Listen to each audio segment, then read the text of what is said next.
وانا بشكل شخصي بشكر حياه بلا تدخين ان هم ضموني لجمعيه حياه بلا تدخين. بشكر طبعا بالاخص هي مدام نسرين دبوس، بشكرها لانها حد بجد كان سبب في دخولي للجمعيه وفهمي مبادئ وقيم الجمعيه عايزه ايه. وانا اكمني كنت انسان مدخن في الاصل، وعانيت من حاجه اسمها تدخين، وحسيت الفرق ما بين ان انا كنت مدخن وغير مدخن.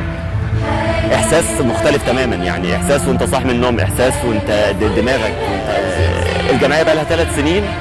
الانجازات اللي انجزته في 3 سنين اعتقد حاجه تخلي الواحد متفائل جدا ان شاء الله حتى الواحد متفائل عشان كمان بعد الثوره بتخليك تثبت فيها سنه سنه.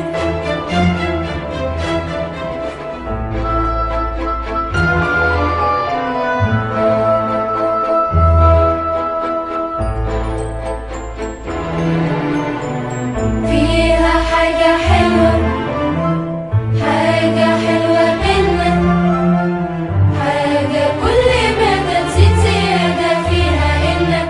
فيها نية صافية، فيها حاجة دافية، حاجة بتخليك تثبت فيها سنة سنة.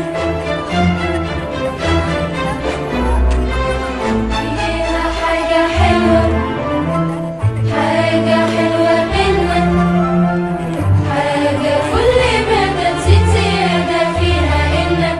فيها نية صافية، فيها حاجة دافية، حاجة بتخليك